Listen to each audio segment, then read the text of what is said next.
So,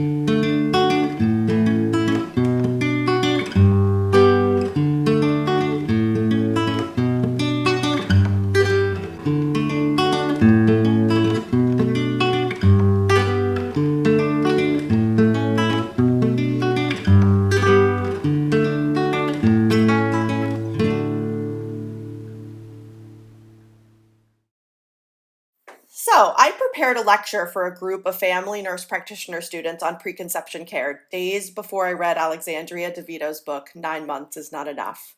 I wish it had been the reverse because I would have recommended it. I appreciated how simply it was written. To be clear, I am not saying it was dumbed down at all. It wasn't. But she's really good at writing in a way that lay people can understand, which I think of as simply being respectful.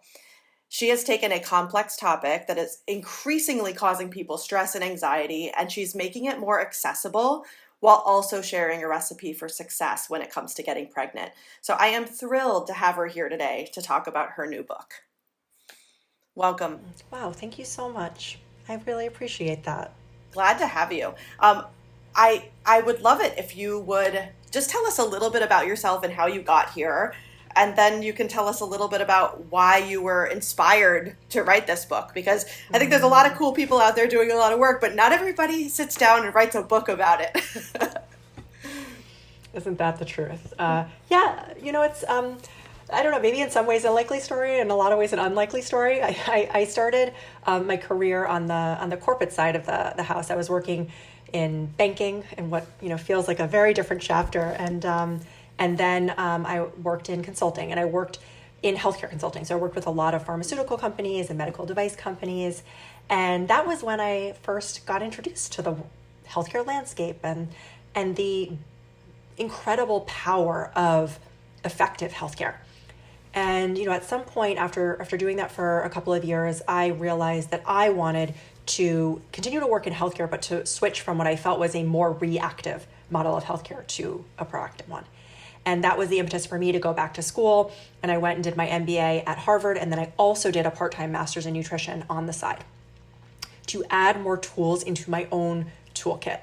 And I felt it was really, really important to understand from the clinical side. And so after I did both my master's degrees, that's when I left corporate and went to the clinical side to be in a one-on-one care setting to really see what was going on.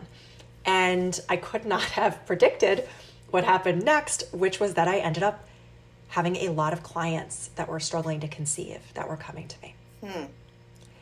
And and they were usually fairly deep into their infertility journeys. So they had been struggling to conceive for a year, 2 years, 3 years. Usually lots of procedures had already been done, and they still had A, no answers, and B, no baby. And they were coming to me saying, what do you got? Like, do you have any other suggestions? Can you help me out? And I was just so struck by this, struck by how they were just being ping-ponged between all these providers. They were willing to do anything. They were willing to spend anything, but they just couldn't get answers to their questions.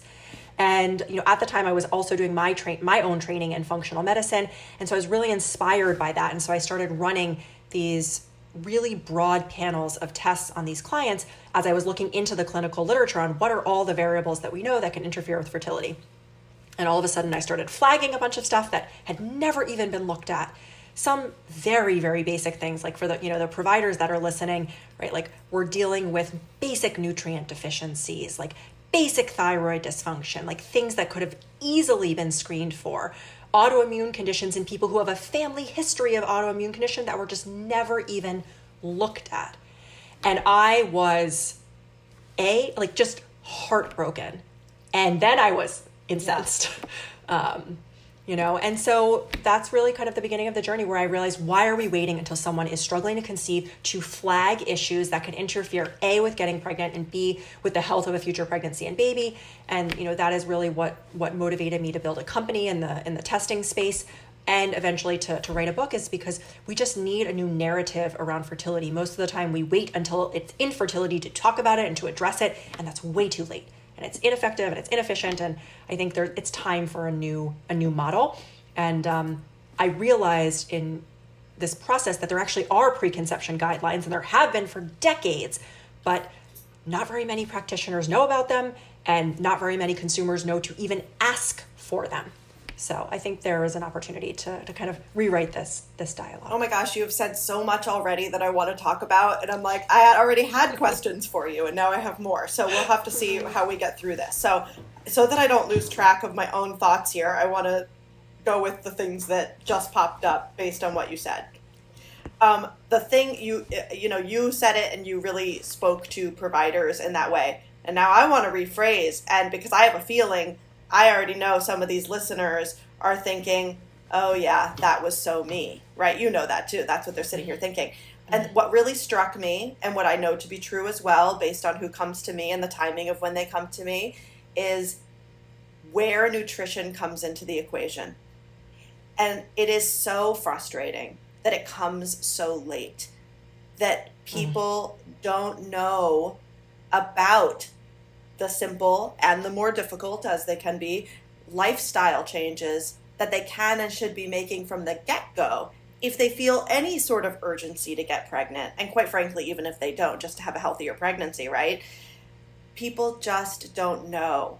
And therefore, they go down this long path that feels very medicalized, that makes them feel like little science projects.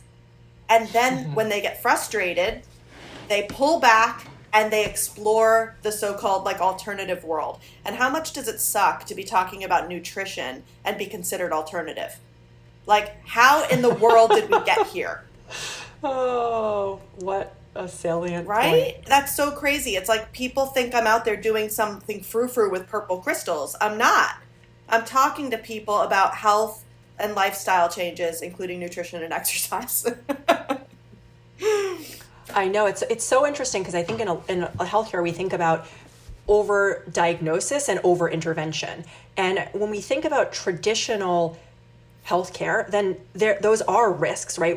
If we are over screening, we may see a lot of false positives for things, and then when you're talking about interventions that involve, I don't know, cutting out portions of people's bodies and so forth, then yes, I understand why we're talking about we don't want overdiagnosis and we don't want overtreatment. But when the quote unquote treatment, as you're saying, is dietary, lifestyle, supplementation interventions, the upside is massive and the downside is very low, if not non-existent. So, I think we have to think about a slightly different calculus than we do with other types of care.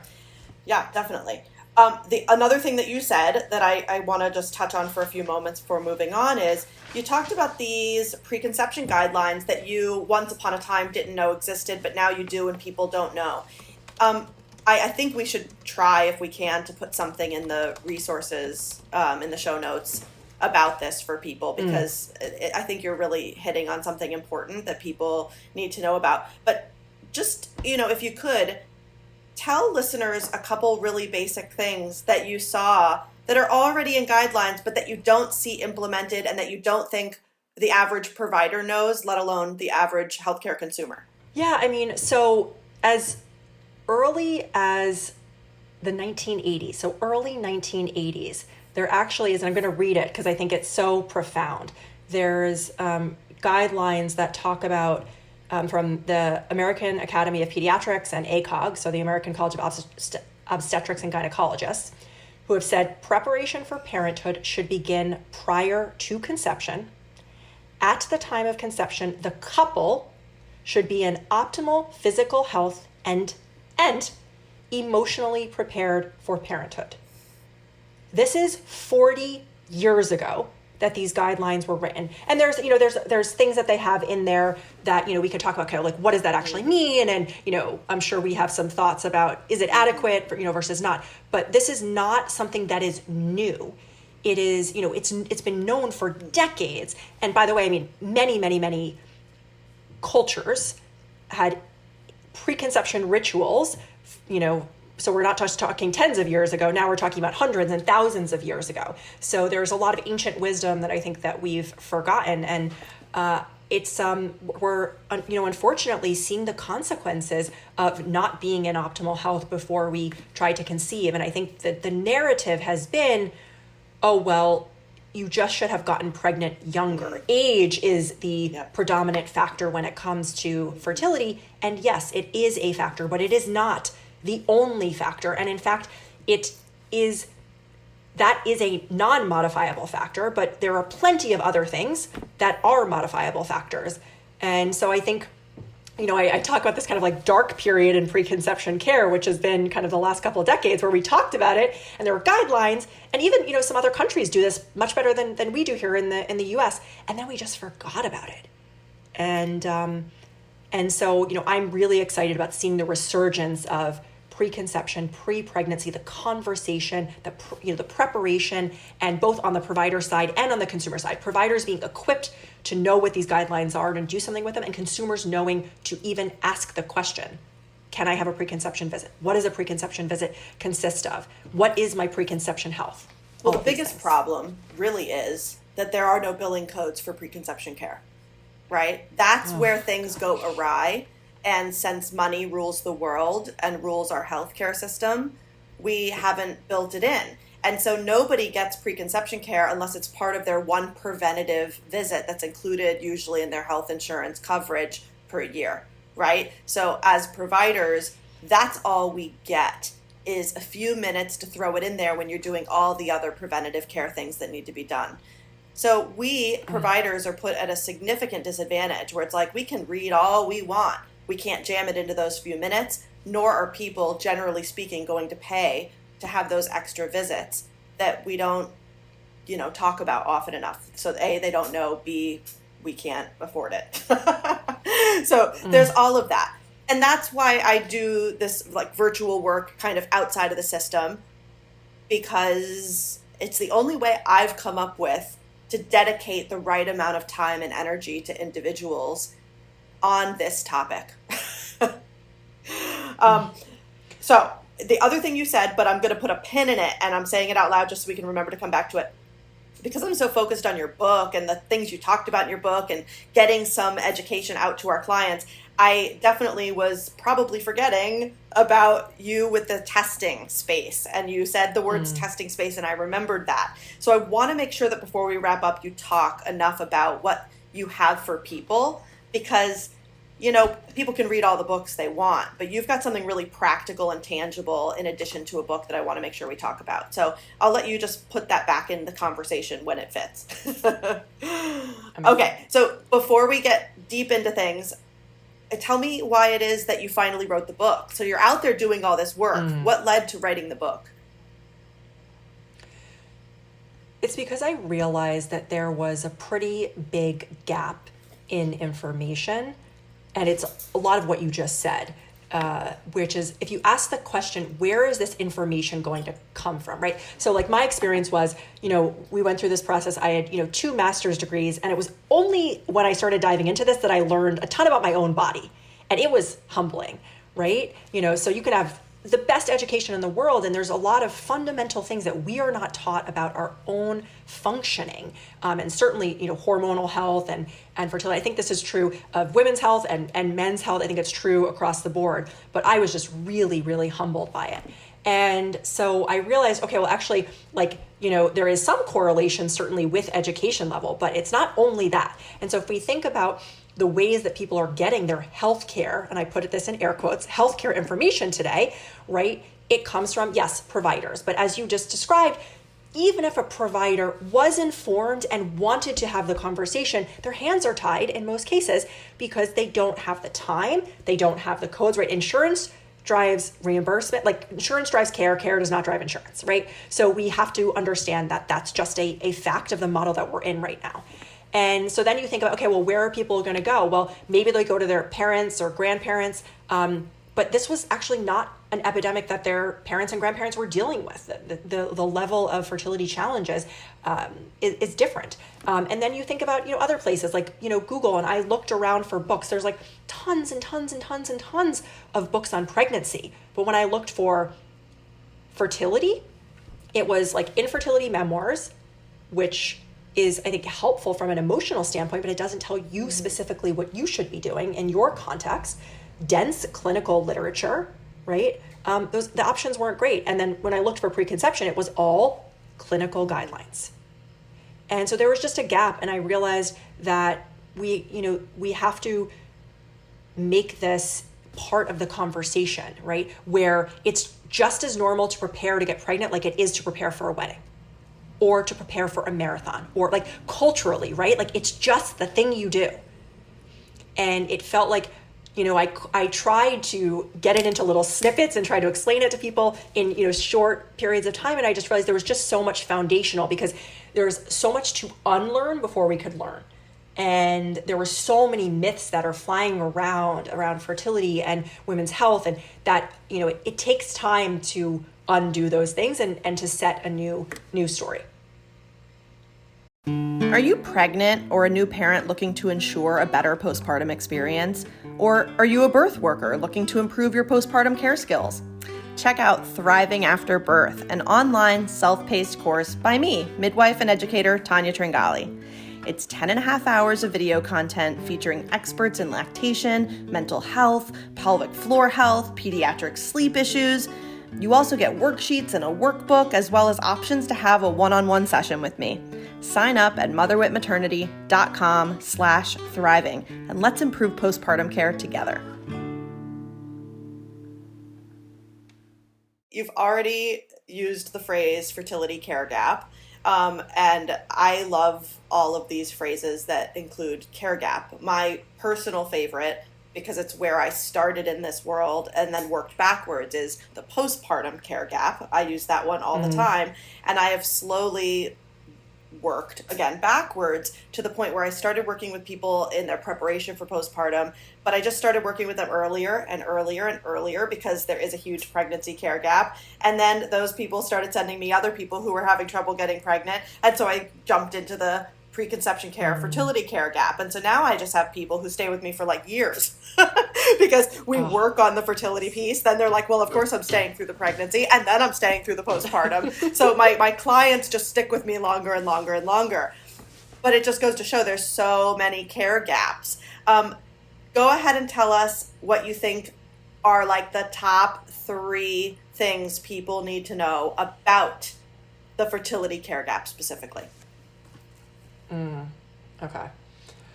So I think just writing some notes so I don't forget. I know, and you want to say so many more than 3, but I have so many other questions. People will have to read the book to hear all of them. Yeah. I think the first one that I think about that's huge is this idea that we have in the traditional healthcare system, where all 30-year-olds are created equal, all 35-year-olds are created equal, all 40-year-olds are created equal. And what that does, particularly in fertility care, is it says if you are 30, you are going to have this outcome. If you are 40, you are going to have this outcome. And the interventions are the same. But what it doesn't account for is the fact that there is a difference oftentimes between our age in years, or our chronological age, like what our birth certificate says, and our biological age, which is essentially the vitality of our cells. It's like the difference between the years in your life and the life in your years. And our lifestyles matter. And we've seen this now, with the sequencing of the human genome. We thought, okay, genetics are the thing, and you're passed a deck of cards when you're born, and you can't do anything about that. And there is a component of that which is true, which is that you are passed a genetic imprint. But what we're finding out is that the vast majority of your health outcomes, 75% plus, are actually predicated on the epigenetics, which is the environmental impact on your genes. So the things that you eat and don't eat, the stress levels that you manage, the environment that you put yourself in socially, but then also the products that you use. So all of these things which are in your control have a lot bigger impact than your genes alone.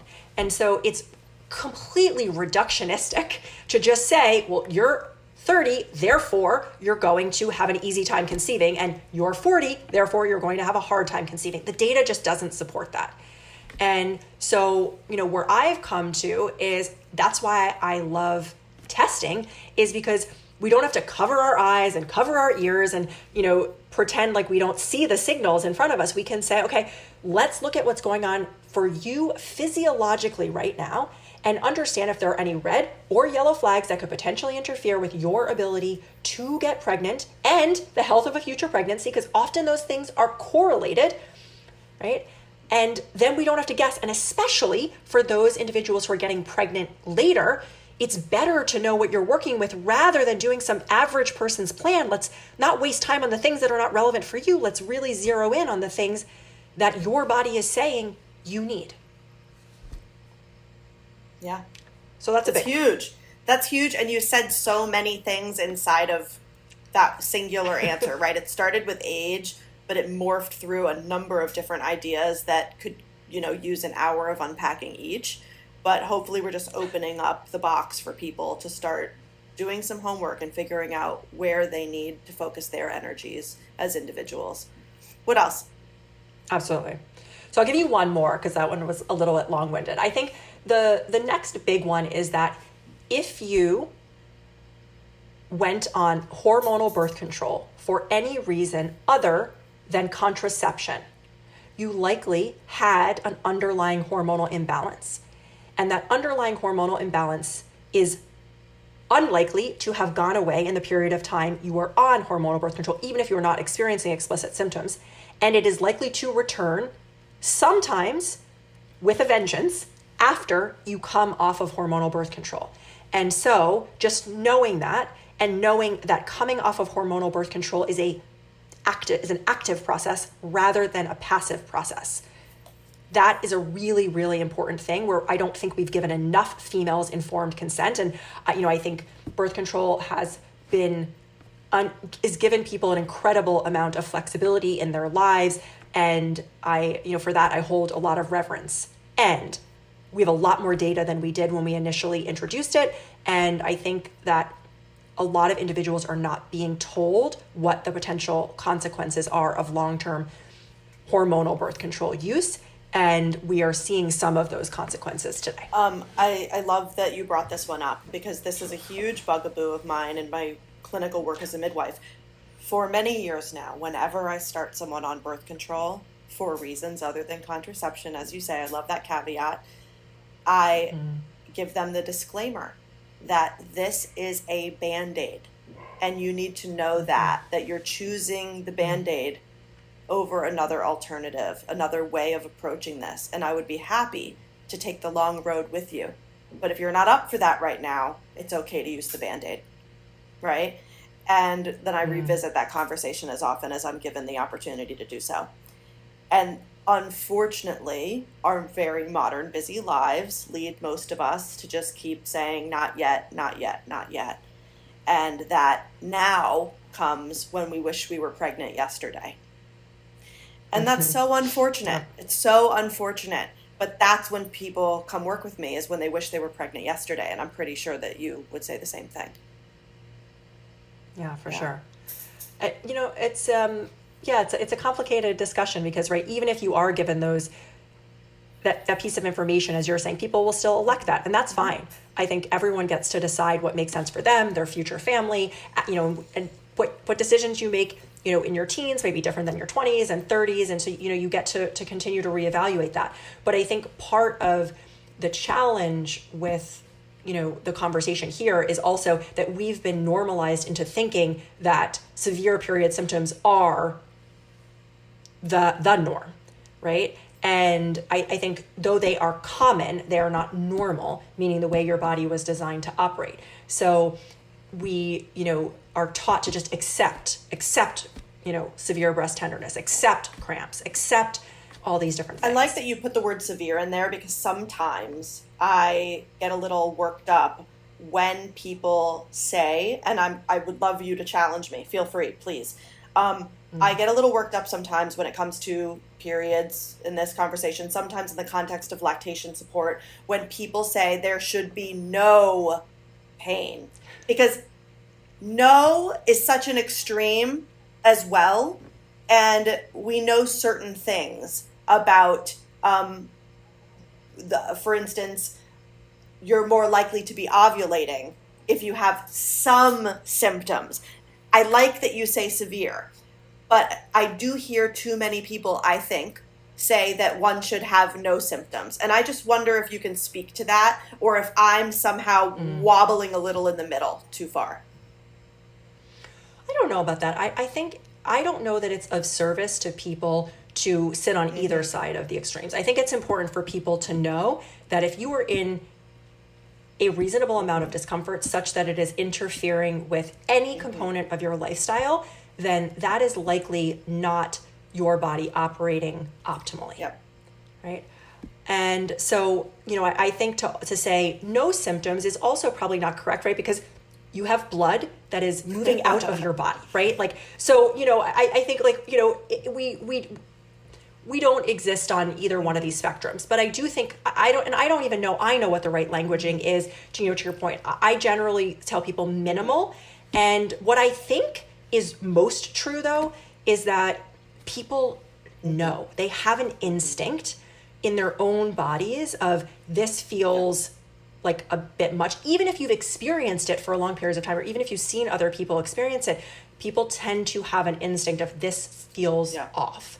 And so I really do believe in this combination of listen to providers like you and I, and also if it does not resonate with you, put it in a box and put it to the side, right? Listen to yourself as well. And I think that's super, super important. We can over-index on listening to my perspective or someone else's perspective who has expertise, and that only goes so far. You have to match that up with your own perspective and experience. I really appreciate that balanced approach, because I think we just all see it. The pendulum swings so far one way, then it swings too far the other way, and we have to find some equilibrium, right? And I feel like that's about where that falls. Okay, so one thing, this is actually a question that I legitimately have that I think you might be a good person to answer. So when we start talking about modifiable versus non-modifiable risk factors, so to speak, or genetics versus epigenetics, those kinds of things, I wonder how you position in the conversation, and I know you mention it in your book, things that kind of fall into a weird little gray zone that are like maybe technically or should be modifiable, but are incredibly difficult to modify. So the thing that keeps coming up for me is I'm not quite sure how to talk to people about things like forever chemicals and microplastics. Like, how do we as healthcare providers even engage in these conversations without it just being straight up fear mongering? Because I'm not sure what to do about it for myself, let alone the effects on anybody else. Yeah, it is. What do I want to say here? It is rocky terrain. That's the word I was looking for. Rocky terrain. So look, I believe in this micro-macro approach, which is the micro is kind of what I was talking about earlier, which is you understanding your test results, you understanding your physiology, and probably your preconception visit where you talk about any chronic conditions you have, any medications you're taking, any family health history, any personal health history. That is unique to you and what's going on in your body. And then I think there's the macro factors, which you engage in, but it's kind of, there's an interplay here. And I think that means in general, right, the ones I think of are, in general, people are eating less food and more food-like substances, including tons of additives, right? People are moving significantly less and sitting significantly more, right? We have planes, trains, and automobiles that can take us, anywhere we want to go. We don't have to walk, more than a couple feet on our own. And, then we have the epidemic of just chronic stress and sleep deprivation, which is definitely not great for our hormones. Our body will always prioritize survival over procreation. And then the big one that you're mentioning is environmental chemicals, which they're everywhere. They're in air, they're in water, they're in personal care products, home care products, right? Food. And so I think that where I've landed is you do the best that you can, and you control as much as you can control in your environment, knowing that you're not going to be able to manage every environment that you're in. And as much as possible, you also can try to support your own detoxification capacity, right? Because the more stuff that's coming in, the more you want to make sure it's going out. And our bodies do naturally detoxify, but we were never designed to handle the volume and pace of chemicals that are coming at us on a daily basis.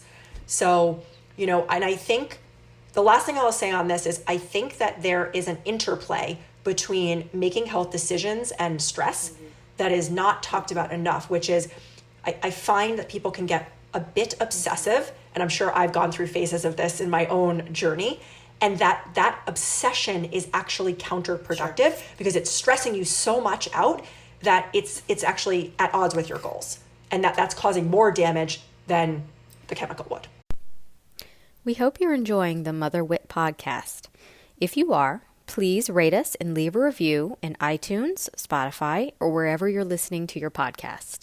Thanks so much. Now, back to the show. That's fair. And that's part of the reason why I kind of avoid these conversations a little bit, because I don't really know what to do about it, right? So, I mean, they're beyond the basics, which I'm curious if you'll add anything to it. Don't drink out of reusable water bottles. Use your glass or your metal water bottle at home and refill it from your own sink, right? That's one thing that I think is helpful. What are some other simple tricks? Well, I would just start with the most basic one, which shocks people, is make sure that you are having a daily bowel movement. Right? Most people are not. And, not having at least one bowel movement a day is considered constipated. Most people are constipated, right? And so I think it sounds so simple, but it is so important because it means the things that are coming in are getting stuck.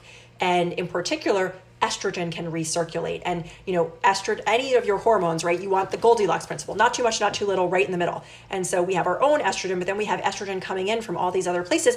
And then we just keep it in our systems and we keep recirculating it. And then there's toxic effects from it. So anything in, large quantities over long periods of time can become problematic. Yeah. And it's also a problem that a lot of healthcare providers define constipation differently than that. Unfortunately, I've heard many say things like, well, if once every 3 days is what's normal for you, then that's just what's normal for you. Have you heard that one before? It's I don't know how to fix this, so I'm just going to shove it into the normal category. Yeah. And it's so we can do, I guess the reason I start with that is because we can do all the other fancy stuff, right? But if you're not at a basic level being able to eliminate what is coming in, then you can drink from the fancy stuff and do all these other things, right? So it's kind of an order of operations. And then I think you can start layering in some of these other things which are prudent. But I love that. I love that you even reined me back in to get back to bodily functions. It's that simple. Forget all the things you could change in your home or the little things that make just a tiny fraction of a difference. At the end of the day, that's huge, what you just said. And it was so much bigger than even where my mind was at the moment, thinking about microplastics. You brought it back to estrogen, which, of course, I talk to people about ad nauseum, right? Estrogen is huge. So, great. That was a really great one. I'm really wanting to hear about your testing space thing because I think it'll inform the rest of the discussion. What do you want to tell us about that? Sure, I'm happy to. Go ahead. Let me see. So I think that the way I would start this conversation around testing is just to put a grounding on it. And we've been alluding to this, but what I have learned from my experience over the last, almost decade now is that fertility is an extension of your overall health. Though oftentimes we treat it as a below the waist conversation. So, it's our reproductive organs and maybe our hormones. And that is true, but that is an incomplete picture at best.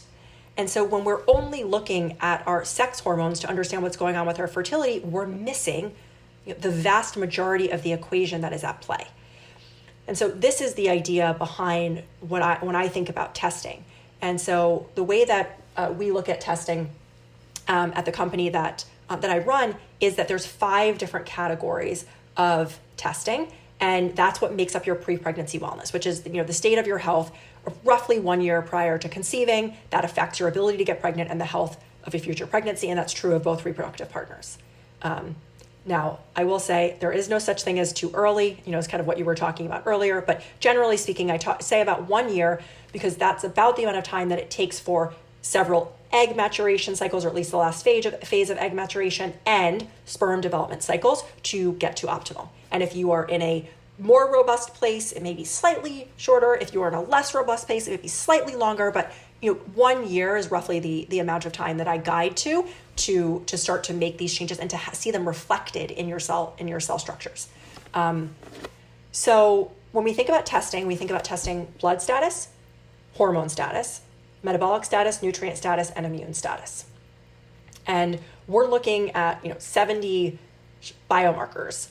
And so it's a really, really broad screening test. And the idea is to understand some of the more common things that we know can interfere with fertility and to identify them early so that you have an opportunity to address them before we move into the active trying. Because there's just something anxiety inducing about trying these days. So, if we can stay in the preparing phase a little bit longer and give ourselves the grace of time, it really can lower the temperature on this pressure that we put on ourselves, that we oftentimes put on our partners to just kind of get to it. So that's how I think about kind of the constellation of factors that can interfere with fertility. I can talk about specifics of things that we generally see, but that's the overview. So tell us though a little bit about what your product looks like when somebody uses your, what do you call your product again? I call it's pre-pregnancy wellness testing. Ah, okay, got it. Do you have a different company name for? Yes, it's called Poplin. Poplin's the business name. When somebody uses Poplin, what does that experience look like for them? Okay, so we try to make it as seamless as possible. The idea is that, these are the tests that, ideally that you would be able to run so that you could get information about what's going on with your body. So you can go to the website, there's a test for females, there's a test for males, you order the test, and then you can either choose to go to a local lab and have your blood drawn, or have a mobile lab tech come to you and draw the blood at your home if that's what you prefer. And then the lab will process the results and you will get the results back through our app that will walk you through like what is the marker, why does it matter, and kind of what is flagged. And then you can have a call with one of our pre-pregnancy educators that can help you discuss next steps. And it's meant to just really give you so much more information than you would otherwise have. And then you can do whatever you choose with that. You can take it to your provider, which a lot of people will do. And even though they may not run the tests in the first place, like even if you went to them and asked them, they likely will not run it. They will respond if you have things flagged because it is their responsibility to do so. And the testing reflects those 5 domains that you just spoke of. Correct. Got it. So it's a little like sitting down and, having a conversation with a genetic counselor after you've had a panel done of genetic tests, except it's all of this stuff. Yes, and the difference in particular between a genetic panel and this is everything on it is modifiable. Got it. Except actually ABO.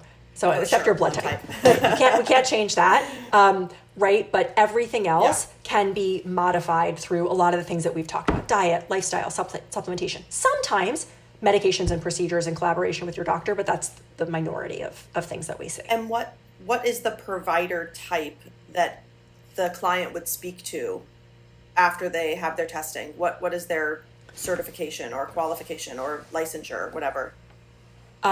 Usually they're nutritionists like I am who've done training in functional medicine. Got it. And, we have folks who are PAs as well. Okay. So, but all have done a lot of specialized work in the preconception space. Got it. Okay. Very cool. Okay. So I wanted to get that out because you cite a pretty powerful statistic in your book. And the statistic, if I recall, actually came from Sammy David, who's a fairly famous expert in the field. That statistic was that 50% of all IVF is unnecessary. And I wondered if you could say more about this because, I wasn't entirely sure whether what we were saying was that if we did all the things we've been speaking about, 50% of the people who do IVF would have conceived naturally, or whether it's just a matter of kind of the downgrading of the technology. We're bypassing other opportunities. Like, can you kind of speak to what this statistic actually represents. Yeah. So I have not had a direct conversation with him. So I'm not sure that I can give you exactly what he meant by that. I can share the context in which I saw what he was sharing and what I understood it to be. Sure. And I validated it with some other folks kind of in and around the space. And so my collective understanding of what is being said is that IVF is often being used as the first line of defense, right? So usually the options that we present to individuals who are struggling to conceive is do nothing, spend $0, do IVF, spend at least $60,000. That's it. There's nothing in between those two things. And in the traditional model, I know that you would say there's a lot of things in between there, right? And as would I. And so I think what is happening is, he is, what I presume he's intimating is we're not even covering the basic blocking and tackling before we get to invasive interventions like IVF. And this is what I've seen as well is, we haven't even looked at 80% of the people that we're testing have a basic nutrient deficiency.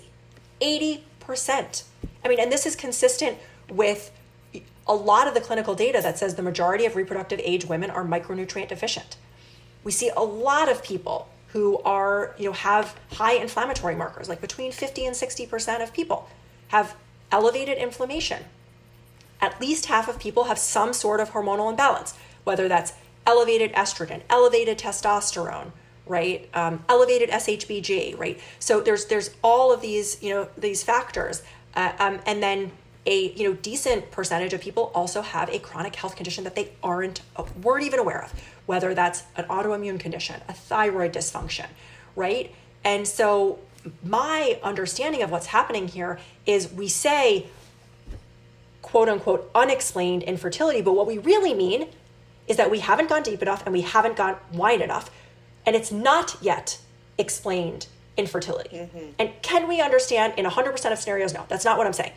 But can we get some sense of what's going on in the vast majority of cases? Yes, absolutely. So I think that, we're using IVF too early and too often. And I think that no matter what route you go down, whether it is natural fertility or assisted reproductive technology, your health will improve the outcomes of either one of those. And if you end up doing IVF, then maybe you end up doing fewer rounds of IVF at a lower cost because you are in a healthier state. You just said so many very powerful things that if I were a consumer struggling with my fertility and I was listening to this right now, I would go back about 3 minutes and listen again. So if that is the case for somebody listening, hit pause, take a few breaths, go back 3 minutes and listen again. A lot just happened there. You said so much that I think will help a lot of people. So, I hope so. On another note, something else that will help a lot of women is another statistic that you quoted in your book that people often don't know, and that I think providers are often remiss in how they approach this, that 30% of all infertility is due to male factor. And I think that women take the brunt of this. And in my practice, and I hope in everyone's practice, I will only go so far with people until their partner has a semen analysis. There should never be a time where we're willing to do an invasive procedure on a woman without that information. I would love your thoughts on this.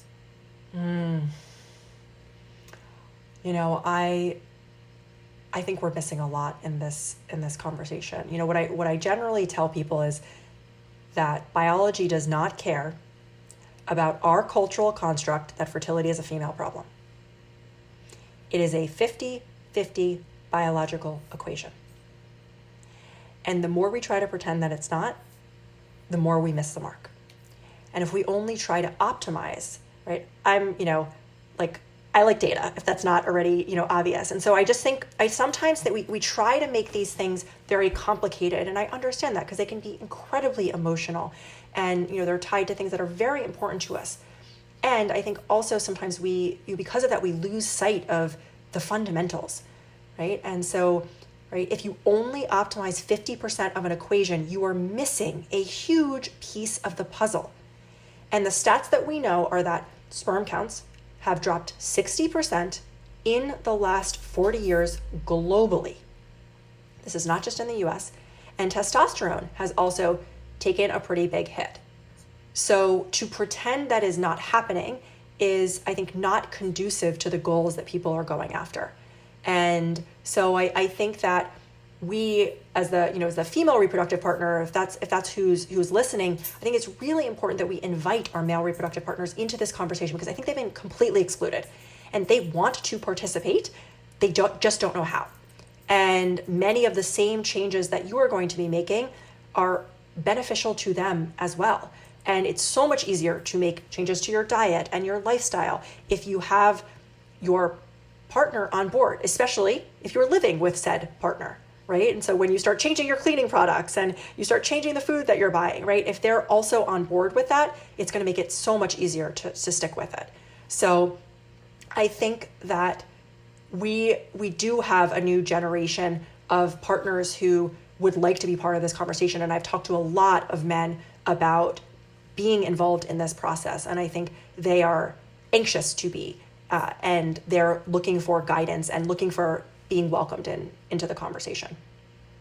Yeah, definitely. Hey everyone, it's me, Tanya, your host here at the Mother Wit podcast. You know, I sometimes invite my clients on the show to talk about their birth stories and postpartum experiences, but I want to tell you a little bit more about what those clients and I actually do together. I started Mother Wit to help people in the perinatal period achieve their health and wellness goals. That means whether you're hoping to conceive and struggling with high blood pressure or high blood sugar, or you're having trouble managing anxiety or depression in the postpartum period, or maybe you just need support and advocacy between prenatal or postpartum visits, I can help. Get a discount on your first consultation with me at motherwitmaternity.com using the code FIRSTCONSULT 10% off. That's 10% symbol, all one word. I'm looking forward to working with you and maybe having you on the show too.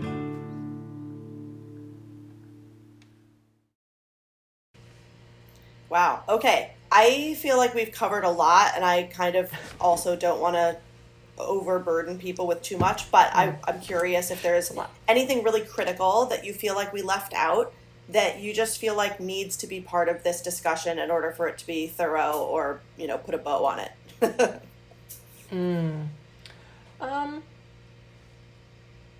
I think what I would just say in general is that I hope this is a message of hope, right? I think, we've talked about some challenging dimensions of the existing healthcare landscape and existing fertility care.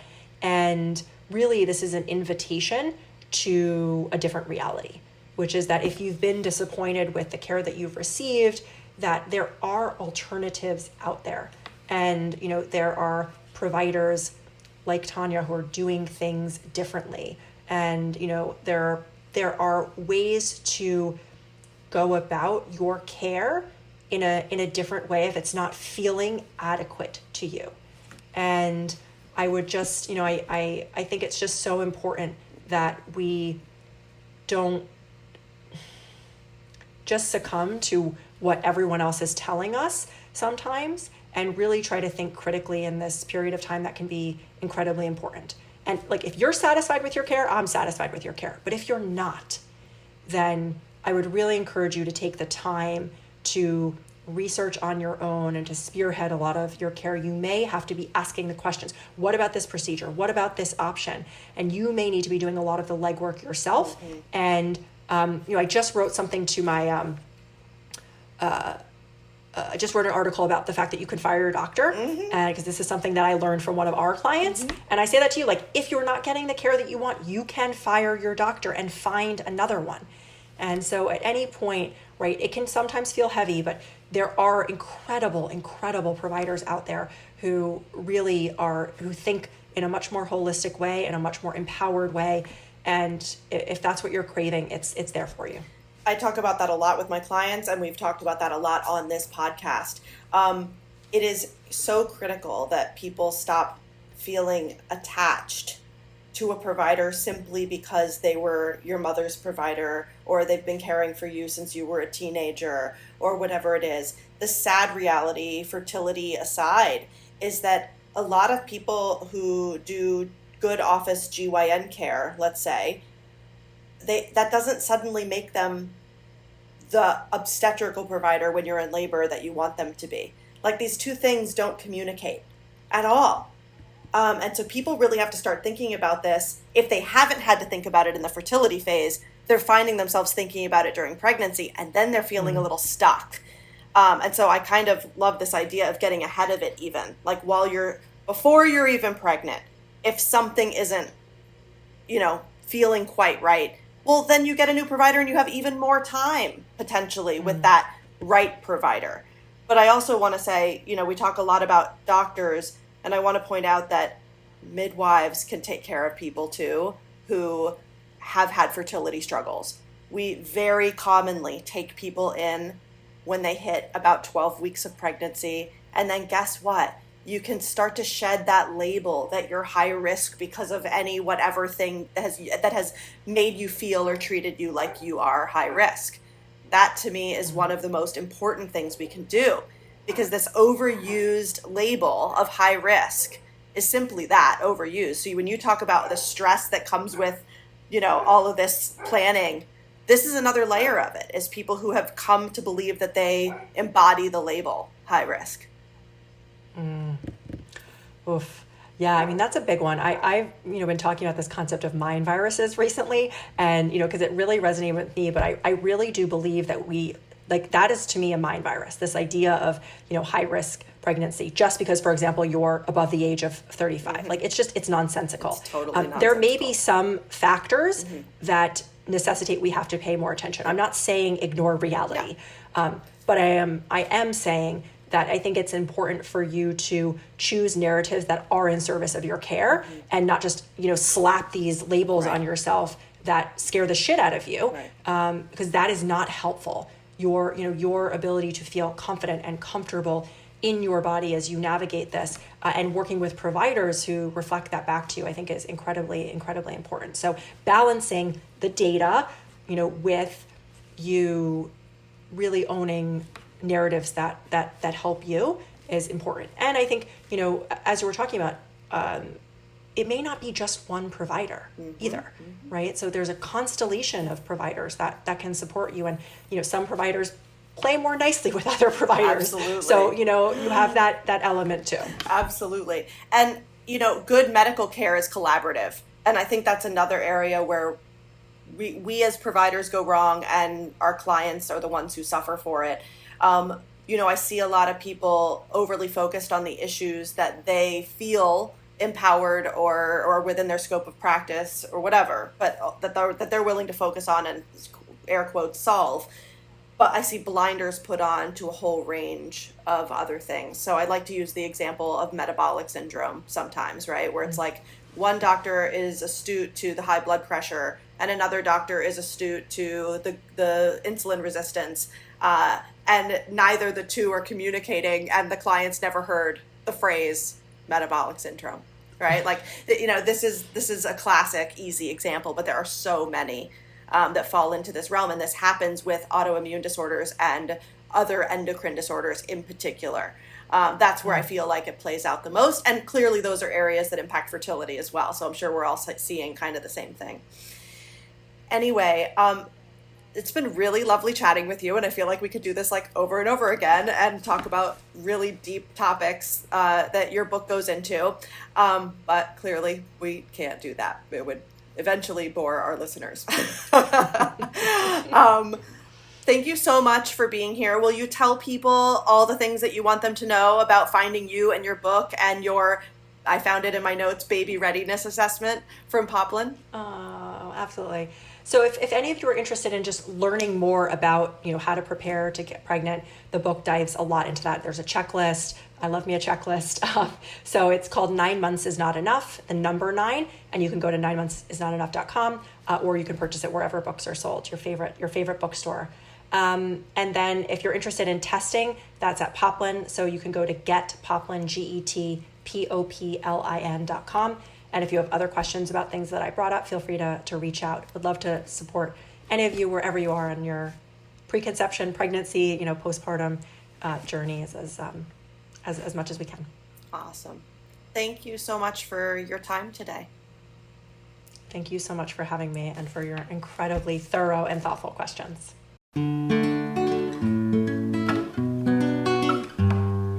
Thank you for listening to the Mother Wit podcast. If any of the issues we discussed today resonate with you or your experience, I'd love to hear from you. Leave me a voicemail at 917-310-0573, or better yet, email me a voice memo at tanya@motherwitmaternity.com. I really want to hear what worked for you, what didn't work, what support you'd wished you had, how you got through the tough times, how you advocated for yourself, or especially any tips you want to share with our listeners. I want to hear all of it. And if you'd really like to work together, you can get a discount on your first consultation with me at motherwitmaternity.com using the code FIRSTCONSULT 10% off. That's 10% symbol, all one word. Okay, that's all. It's wonderful being in community with you all. Thanks again for listening, and see you next time.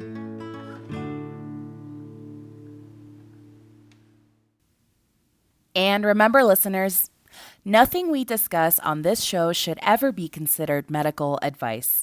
Please speak to your local provider about anything that comes up in this show that resonates with you and your needs and your health care.